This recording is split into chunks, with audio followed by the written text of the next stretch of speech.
Listen for bowel sounds by placing the diaphragm of the stethoscope gently on the right lower quadrant.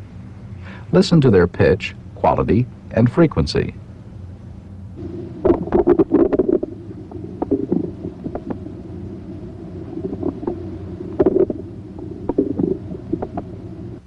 If the patient has hypertension, listen for bruits over the right renal artery, aorta,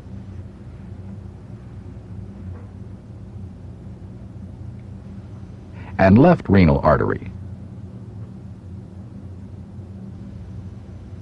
If present, a bruit would sound like this.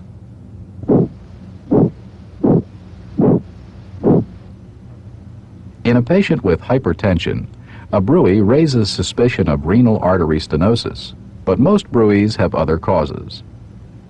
If you suspect arterial insufficiency in the legs, listen for bruits over the aorta, right iliac artery,